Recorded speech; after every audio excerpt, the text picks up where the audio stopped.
fantastic story like that. Let's switch gears a little bit. Let's talk about foodborne illnesses in the United States. The CDC estimates that each year, roughly 1 in 6 Americans, about 48 million people, get sick from foodborne illnesses. 128,000 people are hospitalized, and 3,000 of them die. Joining me via Skype from Australia to discuss some of the latest foodborne illness stories is former Kansas State University food safety professor and editor of a fantastic website called Barf Blog, Dr. Douglas Powell. Hey, Dr. Powell, you there? I am. Good morning. Thanks for joining me. I appreciate it.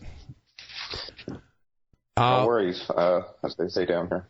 Okay, great. Let's start out with the latest big story, the multi-state Salmonella outbreak that's linked to Foster Farms chicken. The latest numbers is 362 cases in 21 states, Delaware's being the most recent addition. This story broke during the partial government shutdown. But my question to you is, whether the government workers were on the job or not, could they have they couldn't have prevented this outbreak. So what was all the hysteria about? Salmonella is prevalent in most foods. However, it's not up to the government to make sure our food is safe. Government is there to provide a minimal standard, okay? Yes. It's up to the company, because they're the ones that make the profit when they sell food. They have a responsibility to provide safe food. If there has been some sort of ongoing contamination, and the company has to explain to consumers what it is they do to provide safe food, and that's sort of been lacking in this one. Okay. So in one of your posts on Barf Blog, the title was "Just Cook It, Doesn't Cut It. Difference Between Prevention and Monitoring." You critique those who say, just cook your chicken. And I have to admit, I'm one of those that would say, come on, people, it's chicken. Of course you have to cook it. You'll avoid infection. And you write, we have all of this government inspection and company inspection is to reduce loads of salmonella. Sure. Because there's so much, it's so easy to cross-contaminate. That is, to spread salmonella or Campylobacter around our kitchens, around food service kitchens. So it sounds simple, but it really isn't. And we've done video observation studies where we watched people try to cook these things. It's really hard. Sure. So you're saying that it's not so much the fact that the chicken has salmonella naturally, it's the cross-contamination that's causing the problem. It's probably not people eating raw chicken. Yeah, probably not. Yeah, I can't imagine There would be a lot. In this case, it would be a lot of people at the same time eating a lot of raw chicken. Exactly. Well, I mean, some of the news stories kind of hinted to that, and it was like, that's not logical at all. No, it's not. And as we know, Salmonella and Campylobacter are naturally found in chicken. So how can companies like Foster Farms and other chicken producers limit the quantity, or let's say the bioburden of Salmonella in their chicken? Bioburden. I like that. Nice term, right? What they can do, yeah. Look, food safety with whatever commodity you're dealing with, whether it's chicken or spinach or whatever, it starts on the farm. So how do we lower the loads of these pathogens that make us sick all the way through the system? Because what we do know is that the higher loads, if they pass through, someone's going to get sick. But if the loads are lowered, fewer people are going to get sick. So you start at the farm with poultry and chicken. Maybe it's vaccination, maybe it's cleaning out the houses more frequently, whatever it is. But to say the burden is on the consumer, that the consumer is the critical control point and they just have to cook it, doesn't cut it. Okay. All right. Well, let's go ahead and turn to the cyclospora outbreak. The investigation is basically now closed. The CD says outbreak is over. We ended up with 631 cases since June or May. I can't remember the exact month. The FDA report... Confirmed cases, and that's a lot. Oh, correct. I mean, there was probably tens of thousands of cases. So you're saying there was probably a lot of asymptomatic cases and just ones that weren't discovered. Right. Yeah. Okay. And some of the most recent reports is the FDA said that, at least some people in Texas, their outbreak was linked to fresh cilantro from Mexico. Iowa and Nebraska, it was from salad mix. I guess my question is, it took a pretty long time for these investigations to bear any fruit. In fact, there have been people. I had Dr. Patricia Quinlisk on the show back in July when the whole thing was, major news, and she explained what was going on, and it all sounded very reasonable to me. However, there were people that were very critical of the Iowa Health Department and the Nebraska Health Department, saying, it took too long.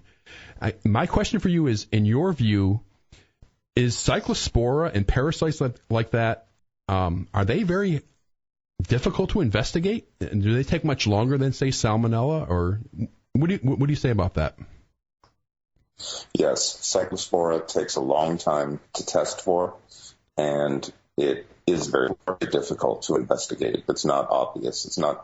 There's not rapid tests. It's very difficult.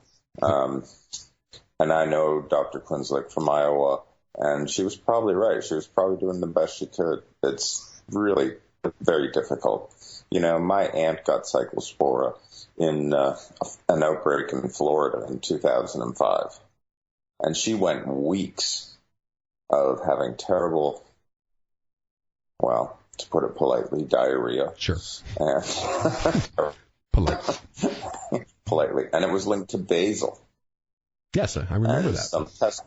And by the time, once you get diagnosed, then they can give you an antiparasitic, and it fixes it up pretty quick.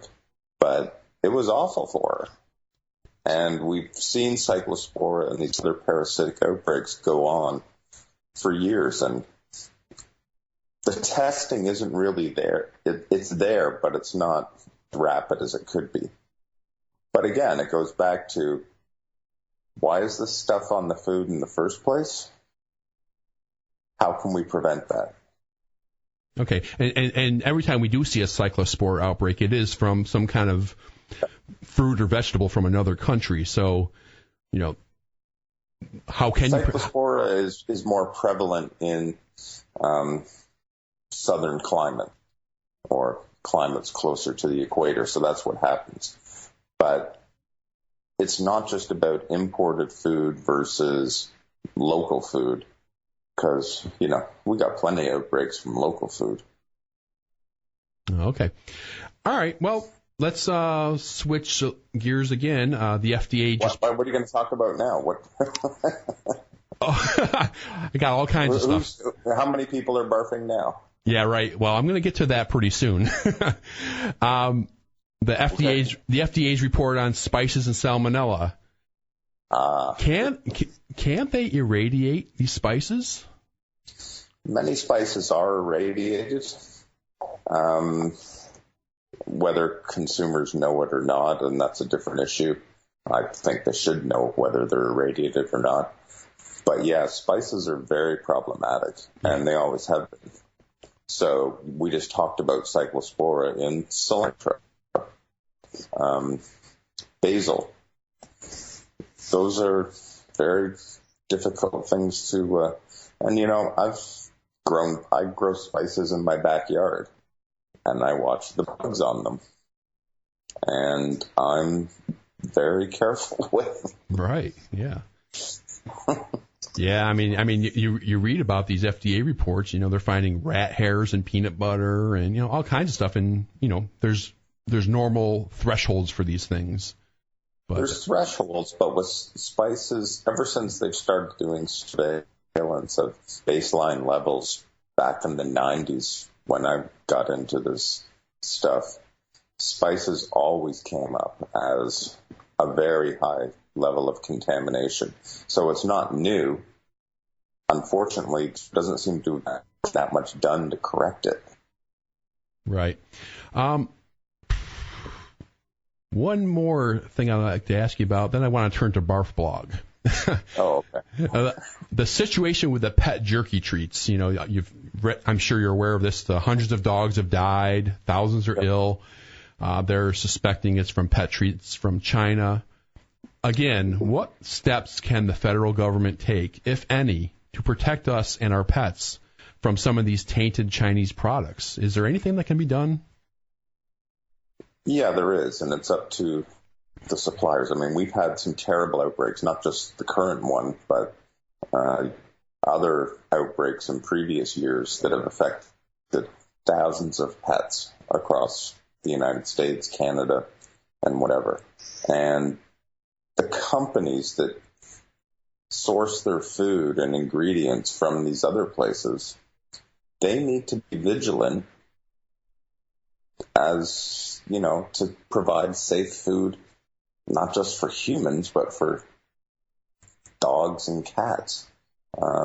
And I've learned, I know that people are very affected by this. And in fact, in some of these outbreaks, a lot of humans get sick because they touch the pet food right. that's laced with salmonella or whatever. So again, it goes back to the company has the primary responsibility because they're the ones who make the profit.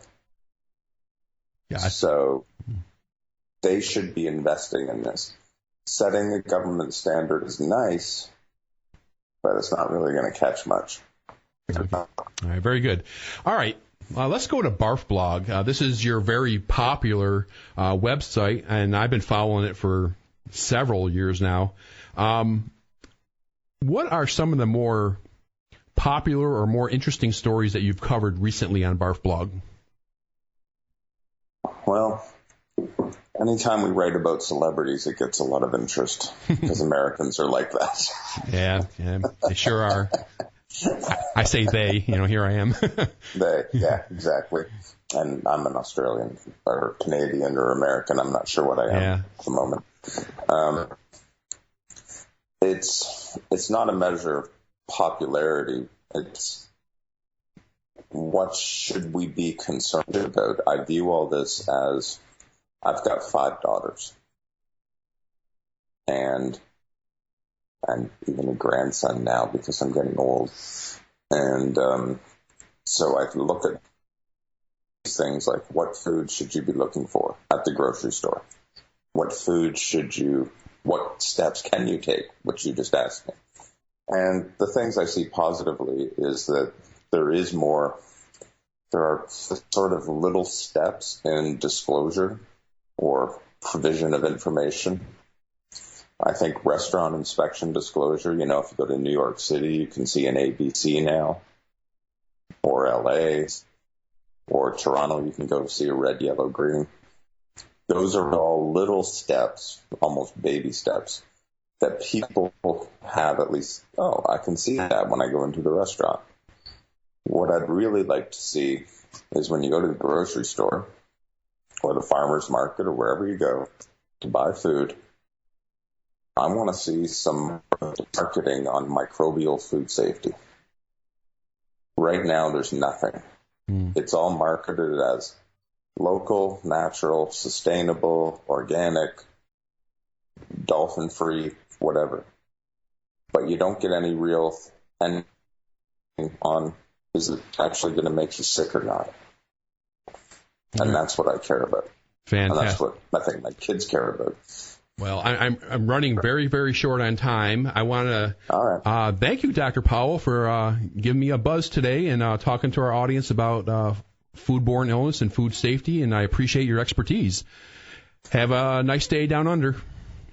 I think I'm going to bed. Oh, okay. Good night. Thanks a lot. Good.